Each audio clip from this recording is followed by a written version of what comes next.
नमस्कार दोस्तों। क्या आपके साथ कभी ऐसा हुआ है? नया साल शुरू होता है, आप एक शानदार टाइम टेबल बनाते हैं, 4 दिन तक सब कुछ परफेक्ट चलता है और 5वें दिन सब खत्म। फिर वही पछतावा, वही आत्मग्लानि।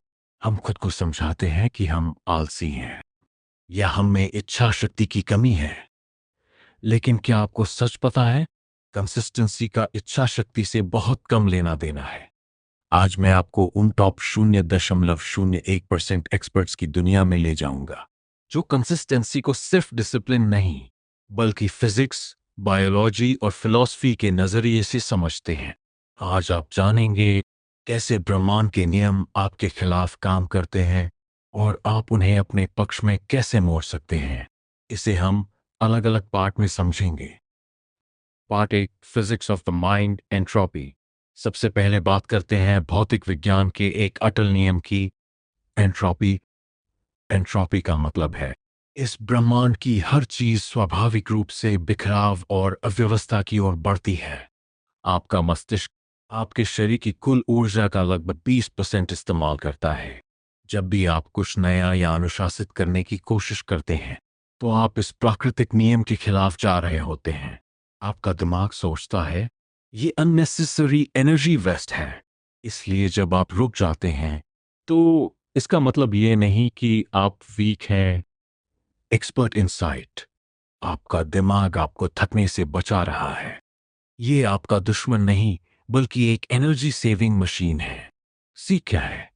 इसे हराने की कोशिश मत करो, इसे मैनेज करना सीखो। Totality, care for. Part 2, biological thermostat, homeostasis. अब बात करते हैं बायोलॉजी की। एक पावरफुल कॉन्सेप्ट, होम्योस्टेसिस। हमारा शरीर और दिमाग हमेशा एक बैलेंस बनाए रखना चाहता है। सोचिए, आप अचानक सुबह 4 बजे उठना शुरू करते हैं या 8 घंटे पढ़ाई करने लगते हैं तो क्या होता है? आपका इंटरनल सिस्टम डिस्टर्ब हो जाता है। आपका दिमाग इसे खतरा मानता है और फिर शुरू होते हैं बहाने। आज शरीर भारी है, कल से शुरू करेंगे। ये आपकी कमजोरी नहीं है, ये आपके दिमाग की स्ट्रैटेजी है आपको वापस सेफ जोन में लाने की। सॉल्यूशन, बदलाव इतना छोटा करो कि दिमाग को खतरा लगे ही ना। इन क्वाटी एंड टू 1 पॉइंट इन प्रोमेटेज बाय सो। Part 3, economics of choice, present bias. अब थोड़ा इकोनॉमिक्स समझते हैं। हम सब एक मेंटल ट्रैप में फंसे होते हैं।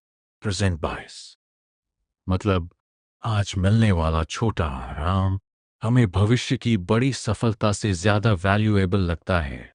क्यों? क्योंकि हमारे पूर्वजों के लिए कल अनसर्टेन था। इसलिए दिमाग आज की खुशी को प्रायोरिटाइज करता है।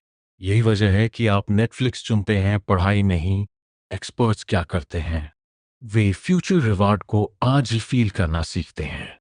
जब भविष्य का फायदा आज के आलस से बड़ा लगने लगे, कंसिस्टेंसी अपने आप बन जाती है।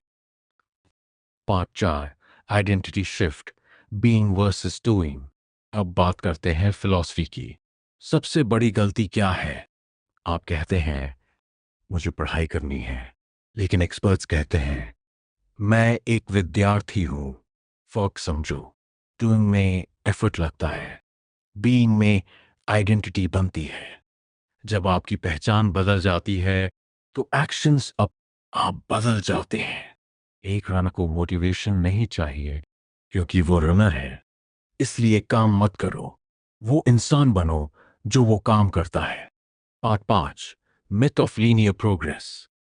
हमें बचपन से सिखाया गया है सक्सेस बराबर सी लाइन में ग्रोथ। लेकिन रियलिटी, प्रकृति में कुछ भी लीनियर नहीं है।